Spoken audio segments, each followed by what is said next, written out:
All right. So a couple things to start out with. One, if something doesn't sound right in Zoom, like feel free to speak up on it. I was made aware last night that there's like those clicking going on in Zoom because I don't hear that here. I'm not clicking on anything. I think it was the webcam trying to like auto adjust or something. So if anything like that, I know the audio isn't perfect, like in terms of it's not like I've got a mask on, so it's not perfectly clear, but that clicking in the background, I think I've got the issue settled. I'm not using the webcam today because it was like auto focusing. I'm really using the webcam more for it has a much better speaker than the one on my computer. So hopefully right now, just to double check, last section it was working okay, but in the chat, if you guys can kind of confirm, there is no like clicking going on right now. I think I have that issue resolved. Like I said, there'll be a couple bumps along the way this first week, but that's the first one. So now those posted videos shouldn't have that kind of annoying clicking going on. I guess no one in the chat wants to help me out here. All right, there we go. So the second thing is I'm gonna get up, and I don't want you to, today, I'll post the first online quiz where like you actually are scored 10 out of 10 for it, if you get everything right. But I'm also gonna put up an additional quiz in quotes. I'll make very clear it's like a poll and not a quiz. I just want you to respond. There'll be one question on it, which is, do you plan to attend classes in person this semester? Because I started getting emails and I started realizing some people aren't attending. And if you are wanting to attend, I can maybe get you so you can be here multiple times in a week if you want to be, right? So having that set up on Canvas just gives me a quick rundown and being able to link it to the roster very easily about who wants to be showing up and who doesn't, okay? So both of those will be posted later today. Obviously, the one that's more of a poll is not for points up. It'll have to have 1 point assigned to it, but I'll probably end up deleting it. It's a very quick way for me to get some information about who wants to be physically attending class, okay? All right, let's make sure no one else is waiting. And we will jump into all this down. So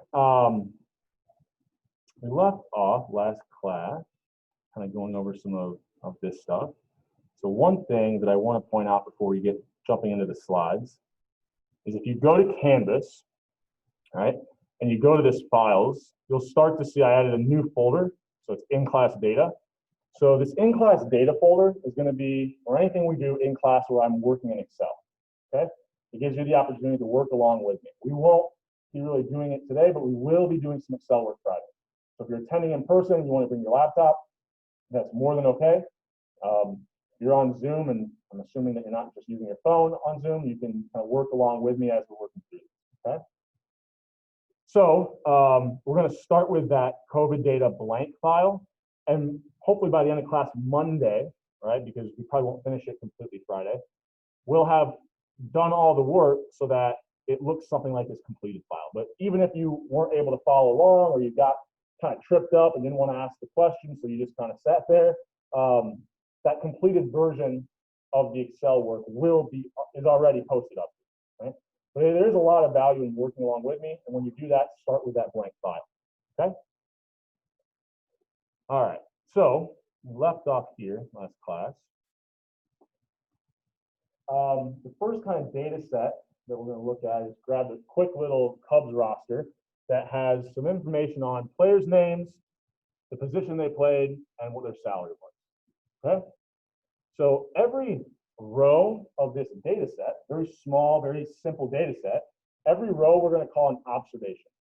I think if you do look at the book, occasionally they'll reference it as an element. I will never use that term, but they are synonymous, right? So every row is an observation, and every column we have here, that's what we're going to be calling the variables, right? So for every observation, we've recorded that person's name, their position on the team, and what their salary is. So 3 different variables, right? For, what does it look like here? 10 different observations. Okay. Now, when I do use sports data here, I always try to make it well known that it's just because it was very easy to grab this. Also, I let me advertise that I'm a Cubs fan, but this could be any company. What are the 3 variables we have here? Name, position, salary. This could be John Smith, office administrator, $40,000, right? So the same principles would apply if we started working with this data set. to non-sports data here as well. So anytime we're working through an example, it could be, you can just take that and translate it to any data set. It doesn't matter which one we start out with. We've got our observations, and then we've got our columns, which are our variables. Okay? So these variables that we record, we can break down into different types of variables or types of data. The first one we'll say is qualitative, right? And the second one we'll say is quantitative. Right? And just like you can read these a little bit, probably more appropriate definitions. The easiest way to think about it is qualitative is words, quantitative is numbers. Right? Qualitative is words, quant, like quantum physics, things like that. Quant is numbers. So quantitative is anything numerical, any variable that has numbers that we're recording. Qualitative is any variable that we're just recording a word. Right? So if I had like a used car data set, a really good example of qualitative variable would be blue, red, right? That variable would be the color of the car. We then might have another variable that's qualitative, which is what's the make, the Ford, Chevy, Toyota. Those would be good qualitative variables. Quantitative variables would be what's the mileage on the car, what's the year the car was made, right? And so we can kind of see the difference thinking about a theoretical data set like that. So quant is numbers, qualitative, categorical, or just think about it as words. Right? So if we want to break those down even further, we've got qualitative variables can be called either nominal or ordinal. So the first type of qualitative variable is just nominal, right? So we'll record a nominal variable that has no intrinsic value, right? This would be like if I took everyone in this room, I started to record characteristics about you in a data set. One of them was hair color, right? It has no intrinsic value. It doesn't tell me anything about you. I can't rank observations based off of that. We might do something like gender. If we go back to that original data set I showed you earlier, the positions that the players play, it's just a word, starting pitcher, first baseman, left fielder, right? It's not an actual numerical value, okay? So that's our first type of qualitative variable. The second type of qualitative variable that we would have, and I kind of put this back up here to remind us, right? We've just got words here, they're not numbers. The second one is going to be ordinal, right? So an ordinal variable is still qualitative, it's still a word, but it's a lot more useful. Right? It has some intrinsic value. It allows us to kind of like rank the data or order the data, right? Ordinal, order, okay? So ordinal variables, although they're not numbers, we can now start to kind of order or rank the data. So what does this look like, right? So a really good example of this is at the end of the semester, you'll do these student evaluations, and it says overall you think this instructor is effective, strongly disagree, disagree, all the way up, strongly agree. Well, if I recorded this for every single student, I'm recording a word, right? Their response is strongly disagree, or agree, or neutral. I'm going to have a variable that is qualitative, but it's not nominal because I know that every student who said strongly agree likes that professor more than the ones who said strongly disagree. Not likes, but thought they did a better job, right? So I can start to rank or order the data based off of this ordinal variable. Right? Another good example, I recorded everybody's education level. If you have only a high school degree, I know that you have less education than someone that has a college degree, right? Now, within these categories, I can't rank or order them, right? If I looked at, say, some college, right? Well, you could have 1 year of college, 2 years, 3 years, I don't know. If all of the only response I see is that you had some college, within that category, I can't rank it. But I can say that someone that has some college has less education than someone that has like a graduate or a college degree. Okay? So those are kind of two good examples. Another good example, get a visual for it, is if I had a class and I had everyone's grade.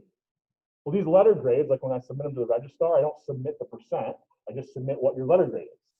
So if you looked at that data, you'd say, well, I know that someone who got an A did better than someone with a B plus, right? But if I look at two people with A's, if all I see is this non-numerical value, which is a letter grade, I can't tell you which one had a higher A, right? So within those, each type of response, I can't order it. But for the different types of responses, I can say that an A is higher than an A minus, and an A minus higher than B plus, so on and so forth. Okay. Make sure there's no chat questions. Okay. Any questions on that before we keep moving? So those are our two types of qualitative variables, nominal and ordinal. Okay. We're then going to break down quantitative variables into two types. All right? So the first will be a discrete variable. So we're now dealing with quantitative or numbers, numerical values. So a discrete variable is we're recording a variable that has a numerical value, but there's gaps in between the responses that we could see for that. Okay.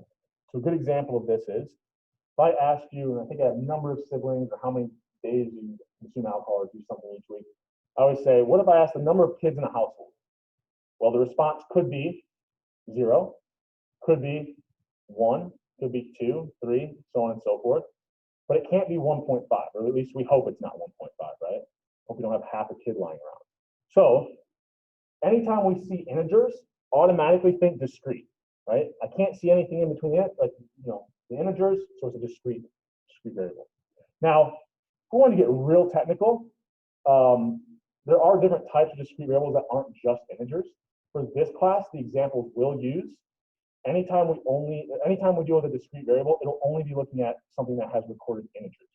But technically, I don't have a great example off the top of my head, but you could see something where you have the response could be 0, could be 0.5, could be 1, could be 1.5, could be 2, could be 2.5, and you still have gaps in between what you could see, but it's not technically integers, right? Because you can see the half, but it's still, you have gaps, right? So for this class, though, so was someone trying to ask a question, or did you just accidentally unmute the mic? If you're trying to ask a question, I can't hear you. We'll assume that someone accidentally unmuted their mic. So we could see 1, we could see 5. We can't see 7.32, right? For a discrete variable. We can't see anything in between the integers, okay? Now, a continuous variable is just basically the exact opposite, where we can see any value, right? We could see 3.957125, right? We could see any decimal value for a truly continuous variable, okay? So that would look something like, we could record height, and here I rounded to the second decimal, but if we had a good enough measurement tool, we could measure this out to whatever decimal we wanted. Same thing with weight, same thing with salary. We can see the integer value still, but now we can also see things in between the integers, okay, as possible recorded responses for that variable. All right? Now, one thing, sometimes I'll get someone who, I don't know, wants to prove me wrong and says, well, income wouldn't technically be continuous. So if I'm going by the letter of the law, that a discrete variable is anything where we have gaps in between the possible responses we could see, why would you argue that maybe salary could be considered discrete? If I was going to hand you money, what's the first thing I could hand you? Smallest denomination. 1 penny. What's the second thing I can hand you? 2 pennies? 2 cents? Can I hand you 1.5? No. So if you really wanted to argue with me on a theoretical level whether or not salary is discrete or continuous, technically you would say it's discrete, but for the sake of this class, and also we want to get into the theory, once you're out to the second decimal, it's really, you can treat it the same as continuous, and a lot of the things don't break down. So for this class, discrete will be anything that's an integer, and anytime we use decimals, so like salary here, we've got 2 decimals, we'll consider that a continuous variable, okay? I'm not going to try to like trick you, but sometimes people will say that to me, yeah. So in most cases, a discrete variable will be more general than a continuous variable. So the question was, will a discrete variable be more general than a continuous variable on average? So when you say more general, I would say any examples we have, it'll be very clear that the responses, if it's discrete, could only be 0, 1, 2, 3, 4, 5, 6, 7, 8, and 10. Right? Continuous is anytime you see a variable where you can get a recorded response that has a decimal, think continuous right away. That helps. Anytime you see decimal, think continuous. And for the sake of this class. Like I said, if you go over to the stats department, and I might want to argue a little bit about that, but for the sake of what we're doing, that's how a good way to think about it. Okay. So if we went back to that salary data, and here I think I had it edited so you can't see the decimals, but if I included all the decimals, actually displayed them here, it's a little bit messy. But we've got a nice continuous variable here with salary because we could see any amount here. Right? All right, any questions at this point before we keep moving forward?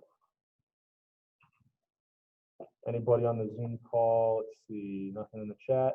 All right. So what are some different types of data sets that we can see? And I'll kind of give you the verbiage here, but I'll show you some examples up in just a second of what these types of data sets would look like. So the first is cross-sectional. So this is where we would record for several different subjects or people or companies or countries. We'll record variables at one point in time. So this would be like if I had 20 countries and I wanted to record their unemployment rate in 2019, right? One point in time, several different subjects, right? Several different countries. Time series would be, I just look at one subject, so the United States. When I say subject, you can think about this as like a person or a country, company, depends on the example. But one subject, the United States, and I record the unemployment rate in the United States in 2005, 2006, 2007, 2008, so on and so forth, right? So same subject, multiple points in time, I'm recording that variable. Okay. The final one that we can look at is panel data, which is basically like I took a cross-sectional and a time series data set and I smashed them together.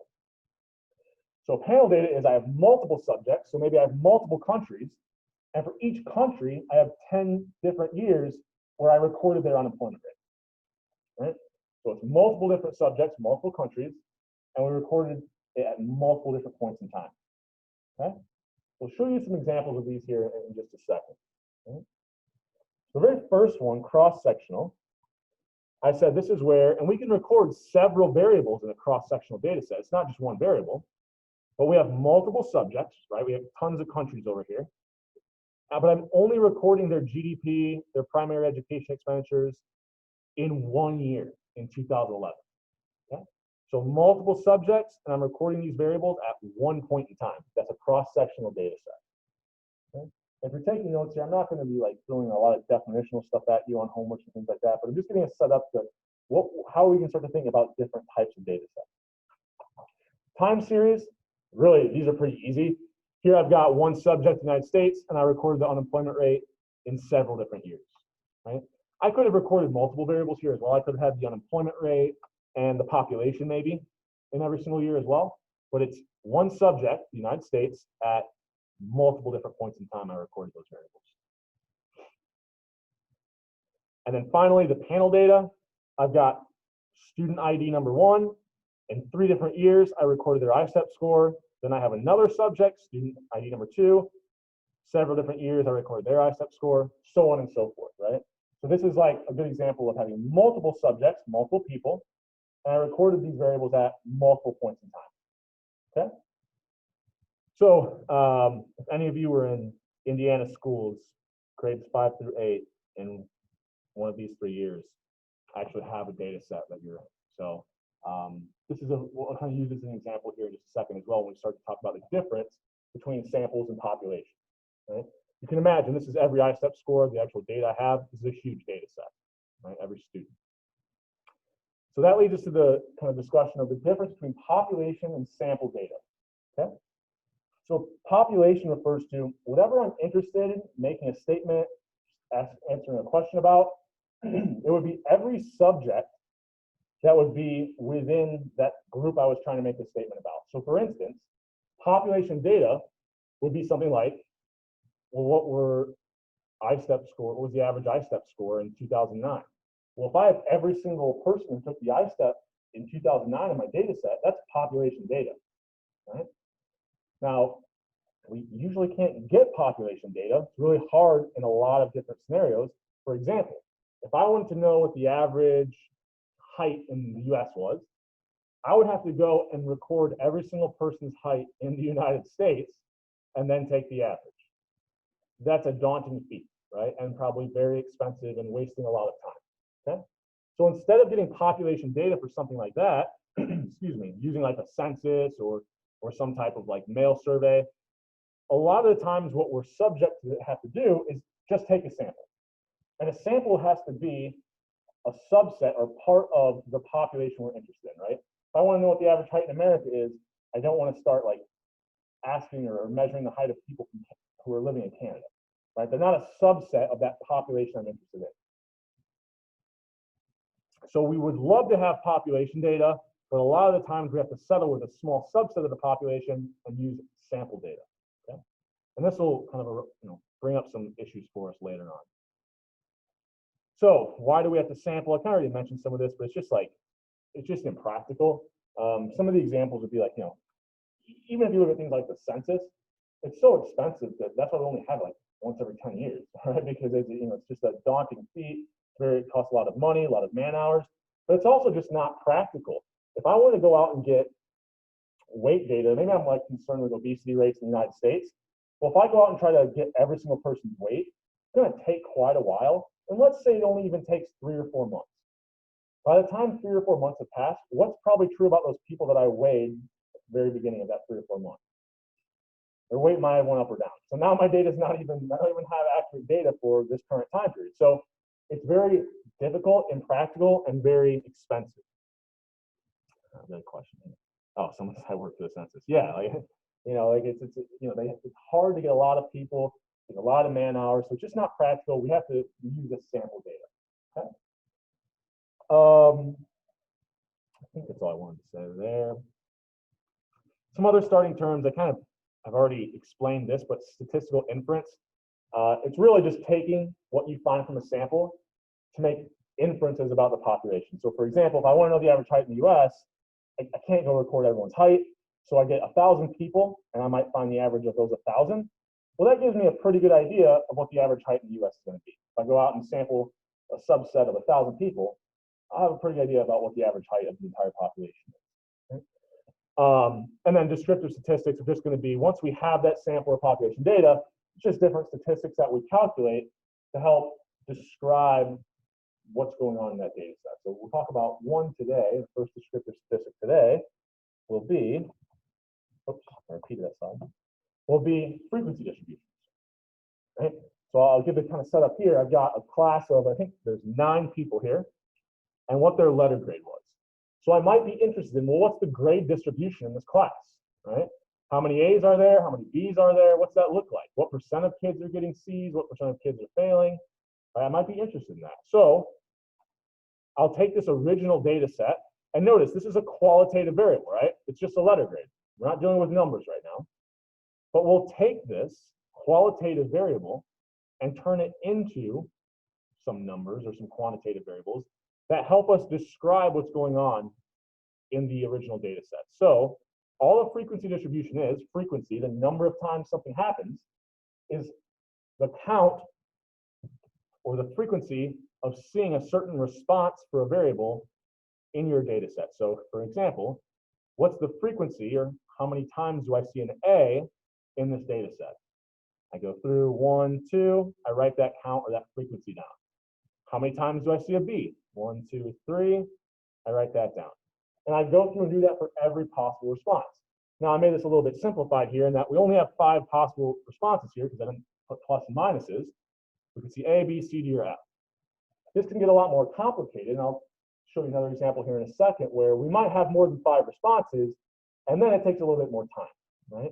You can also imagine, let's say I don't have 9 students. Let's say I have a data set I think we're going to play around with at some point this semester, which is every student. Well, I took some of it out so that it's every letter grade I've assigned. There's no names or anything attached to it, but it's basically my grade distribution for business statistics over every course I've taught, right? I don't want to go through and count that by hand, right? That's going to take me way too long. But on Friday, we'll start to see how we use things like Excel, right, to do this for us. Right now, I just kind of explain the process if you were going to do it by hand, but I'm not going to make you really build a frequency distribution by hand. I'm going to show you how to do it in Excel and save yourself a lot of time, right? Especially with these really big data sets. But what this frequency distribution allows me to do is very quickly look here and say, okay, what's the most frequent grade? What's the most common grade in this class? A B. What's the least common? D's and F's, right? I can do that very quickly looking at and comparing those frequencies or those counts. Okay? So that's our first kind of descriptive statistic. I could then take those frequencies and turn them into relative frequencies. So all a relative frequency is it's telling me not just the number of A's or B's I saw in a class, but the proportion of the class that got A's, or the proportion of the class that got B's, right? So I'm taking the number and turning it into essentially a fraction, right? What fraction of the class, what proportion of the class, okay? So if I had, say, 5 students get A's out of a 10-student class, the relative frequency would just be 5 over 10, 1.5. So to get a relative frequency, I take the frequency of that category, that would be like the 5 kids who got A's, and I divide it by the total number of observations, which is what I just said was there was 10 kids in the class, so 5 out of 10, and that would give me my relative frequency, okay? So I used that Cubs roster data, right? And basically I did the same thing, or I just took the frequencies, I counted the number of pitchers, number of catchers, so on and so forth. To get relative frequencies here, what would I do? I would divide each category's frequency by the total number of observations. Okay? Well, once I have these frequencies, to get the total number of observations, even if I can't see the original data, like right here, right? I'm not showing you the original roster data set, right? I'm just showing you the frequency distribution. But to get the total number of observations, all I have to do is add up the frequencies. Because when I create these frequencies, I should be looking at every possible response for that variable. So every observation should be getting counted once. In fact, if I go back to my earlier one, I can prove this to you, right? We said 1, 2, 3, 4, 5, 6, 7, 8. The original data set was 9 people.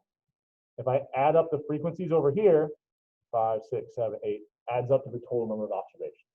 So when I add up those frequencies, they should add up to the total number of observations, or here in the example, a 25-man roster. Okay.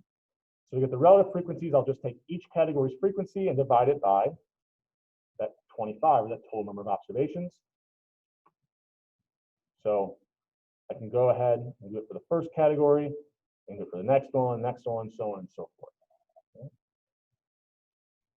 So essentially, these relative frequencies are the percentage forms of the regular frequencies? You're close. So not percentage forms, you're jumping ahead a little bit. We're taking the frequency and turning these into a proportion, right? Because percentages would be things like not 0.52, the percent would be 52%, right? And so we're kind of doing the intermediate step of we have to first create a proportion. And this course will deal a lot with kind of going back and forth between proportions and percentages. And I'll talk about that in just a second. So you kind of beat me to it here. Let me see the chat real quick.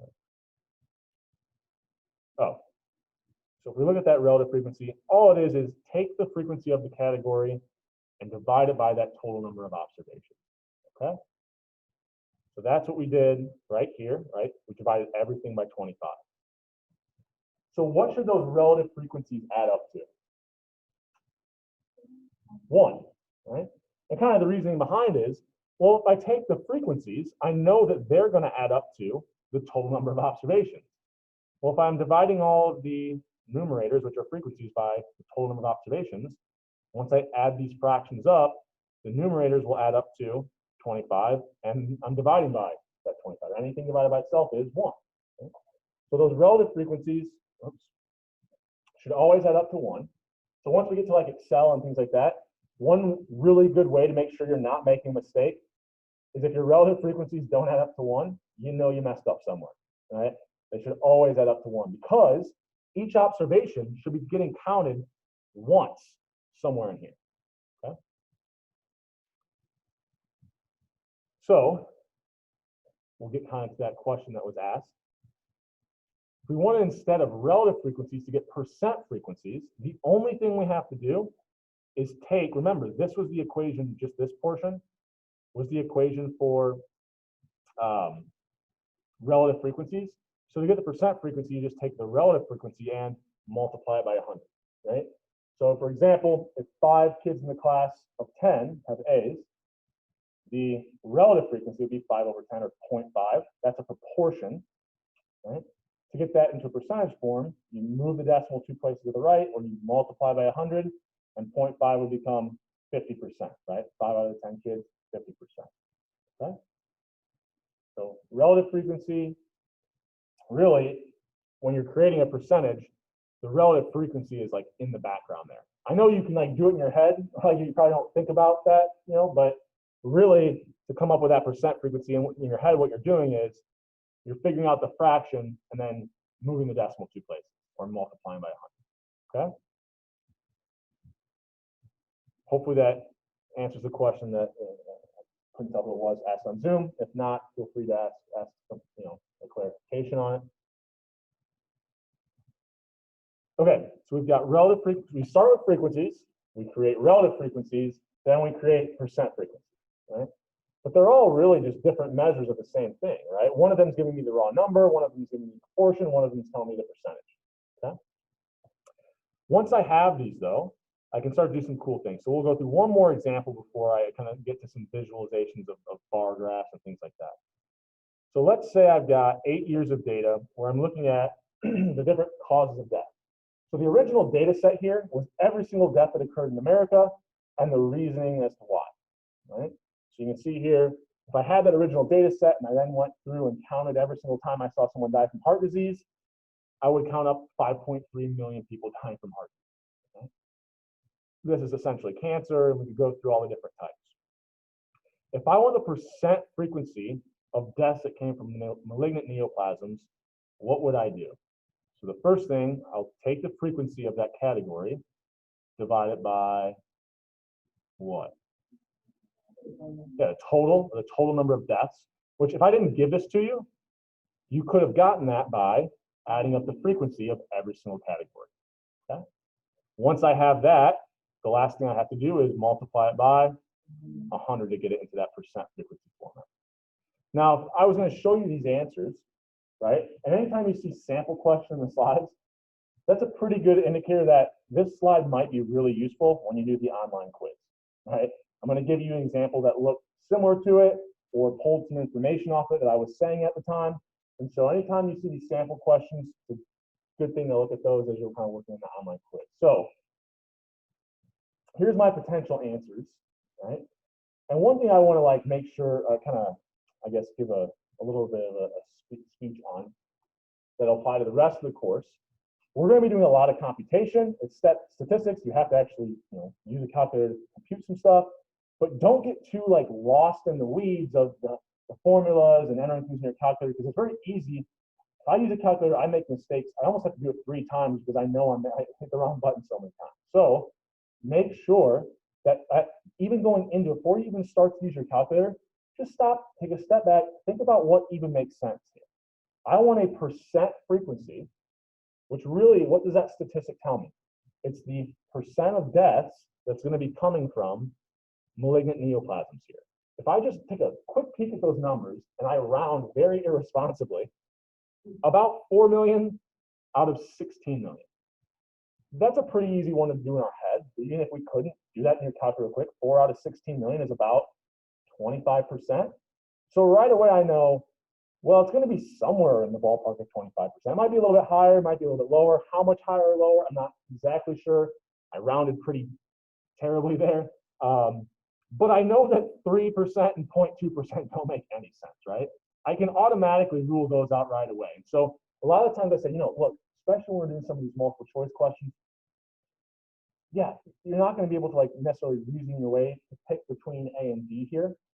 But if you make a mistake, you for sure can prevent yourself from making a really easy mistake and answering C. Because if I just took 4.4 million divided by 16.6 million, I'd get about 0.27. But then I forgot, oh, I'm looking for percentage. That just gives me the proportion. I still need to multiply it by 100, right? If I take a step back, automatically, I can just like scribble through B and C if I was doing this on a sheet of paper, right? So we actually go ahead, we divide that 4.4 by the 16.6 and multiply it by 100, and we get about 26.8%, or roughly 27%. Okay. Any questions on that? Let me see. Yeah. As I mentioned earlier, the relative frequencies always add up to 1, but the percent frequencies then should always add up to 100%, right? Because I'm just multiplying everything by 100. Well, then by the time I get down to the relative frequency, it would be 1 times 100, just 100%. Right? So that's another good check. If I'm finding the percent frequencies, I made a mistake if they don't add up to 100. Okay.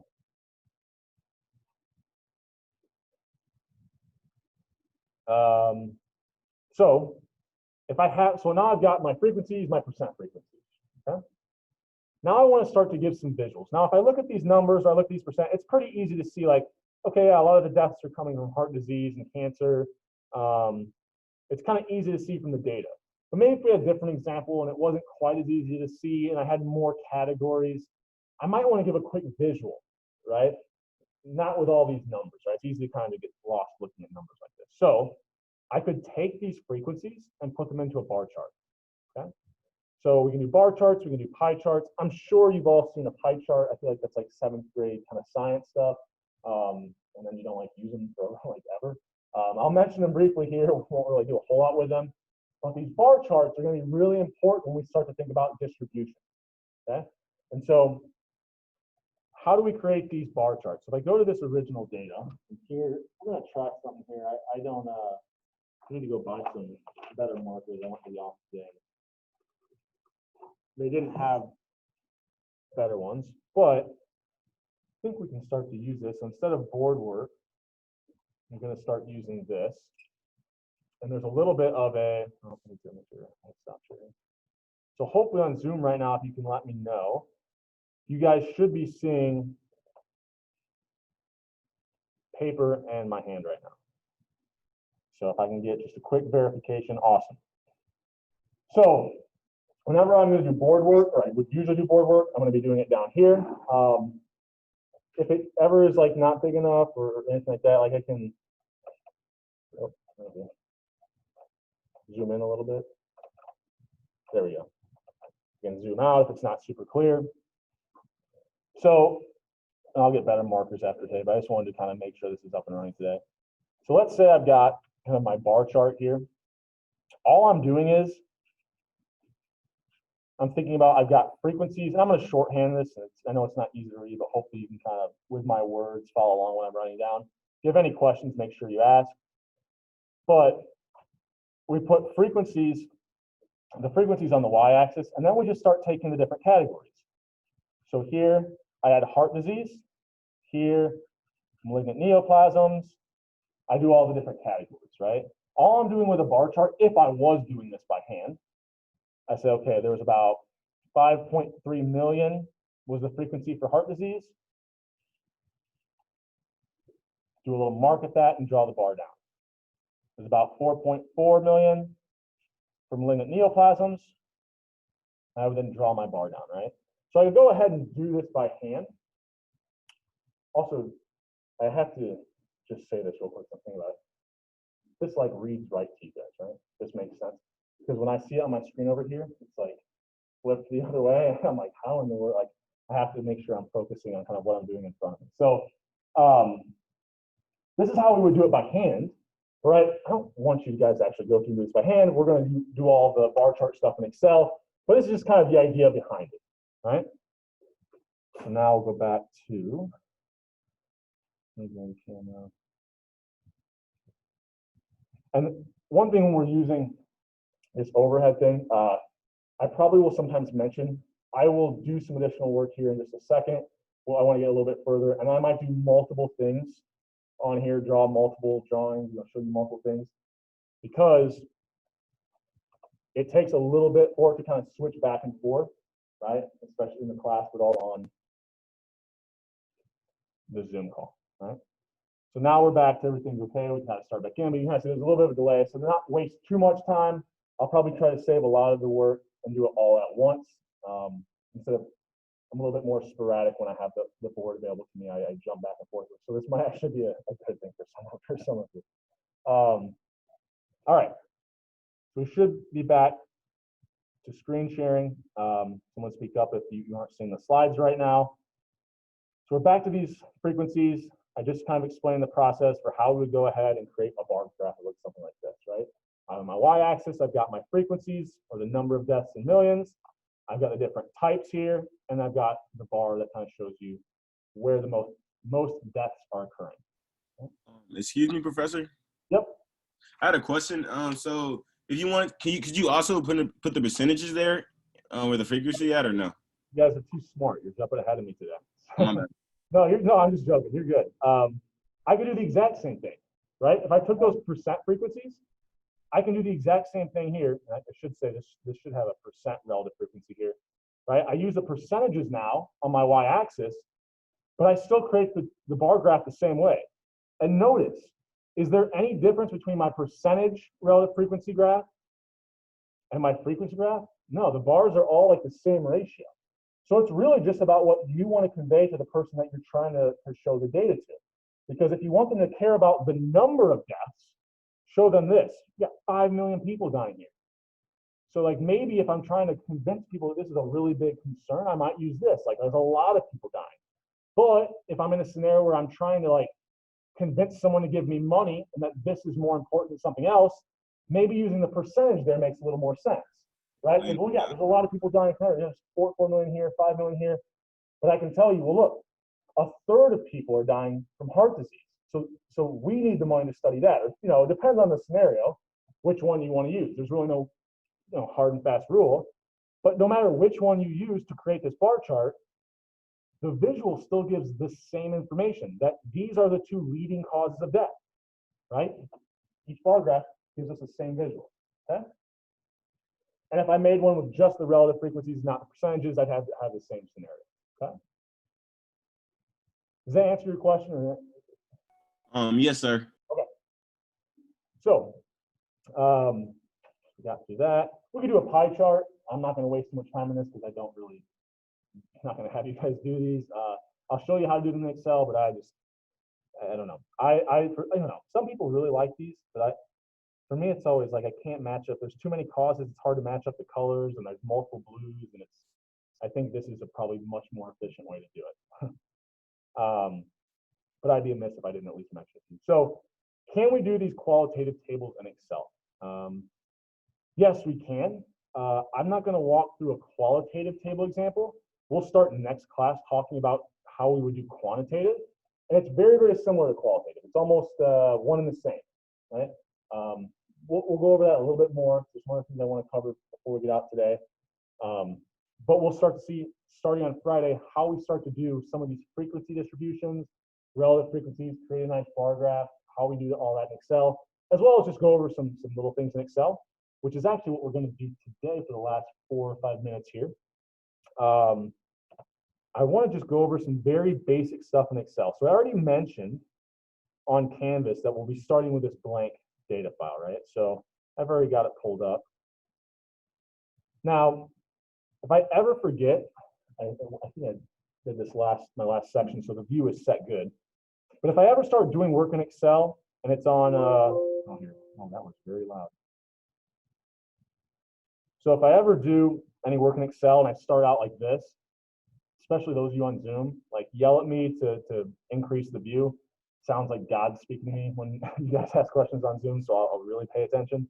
But I'm sometimes can be forgetful that I need to increase this so that we can see it a little bit better. And sometimes I'll even increase it a little bit more if we really need to focus on. But so we're going to start doing some work on Friday with this data set. It's got multiple worksheets here. So worksheets are what these things are called at the bottom. And if this is really rudimentary, I apologize. But I've also been told that maybe what should be learned in an ISIN class doesn't necessarily always learn the best, or at least it doesn't stay with students. I think it's maybe the freshman year you guys take it. So I'll go over a lot of really basic stuff in Excel to end the class today, and then probably some stuff also on Monday I'll say might be a little bit, simple for some people, but we'll make sure we're all on the same foot.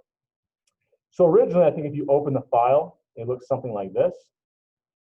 And you can't see all the variable titles.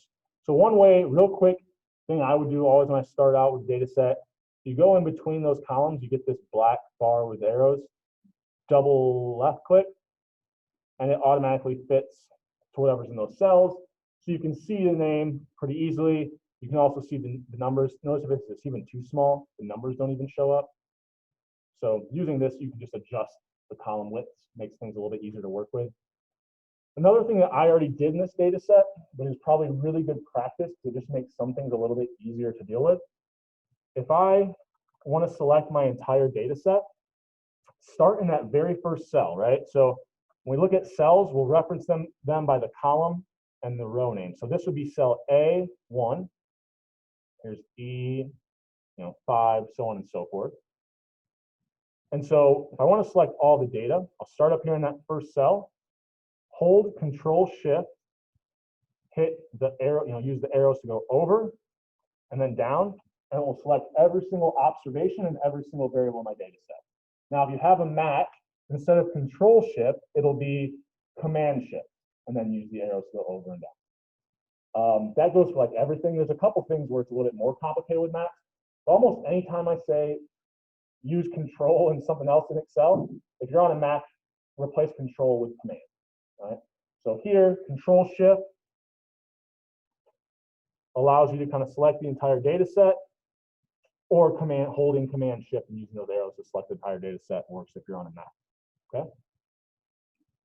So if I select the entire data set, one thing that's really helpful to do, if I go to then the data tab up here, after I've selected it, there's this option called filter.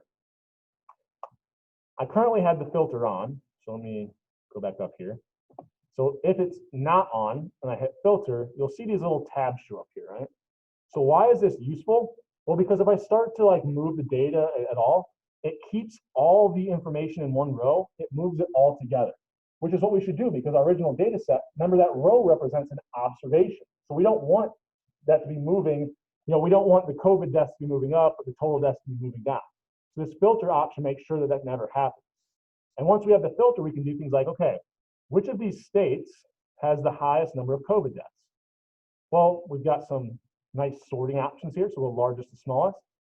Looks like New Jersey and New York have the highest right now, right? And California is not too far behind. We could go smallest to largest. We could do some other options we can do in filtering as well.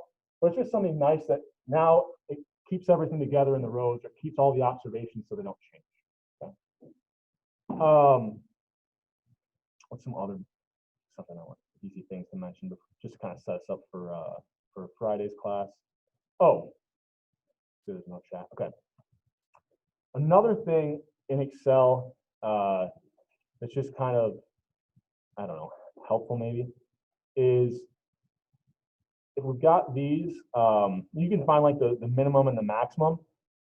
But let's say I had some weird, so I'll show you the original data because I ran into this issue. Let's maybe look at or I filter some of this. See how there's like some 1s and 2s and things in here? Well, if I go to this filter option, and let's say I think like this is a bad observation, like 19 is way too low. In this scenario, that doesn't make any sense, but if it was, I can hit select all, it deselects everything. I click on the value, maybe anything below 100, I feel like is too small, I don't want it in my data set. I hit OK. I can then delete just those observations. And a lot of times, this is just if I have like some missing data, it's usually what it's more useful for. Like if I have some blanks in there, I can select to only see the blank options and then delete those out of my data set. But that's something that along the way might be useful. Okay? Anyways, we'll kind of end there. We'll pick up doing some work off that blank Excel file on Friday. Try to get on and get that Learn Smart done by the end of the day. Friday is the due date. Also, just to get on and to do it, you have to make sure you register for Connect. So make sure you get that done by Friday. The first Connect homework, I might post it up there. The due date will be a while, but don't, we'll have covered some information today and Friday to get through part of it, but probably not all the way until after we cover things next week. Okay? If you have any questions on anything, feel free to email me. I'll get that online quiz posted today. You have to get it done, submitted before class starts Friday. And then I'll also get that additional quiz, quote unquote, that's just determining which of you want to attend in-person classes and which of you don't. Okay? So make sure you get on, get that done as soon as possible. Stay safe, and I'll see you Friday. Have a nice day. Also,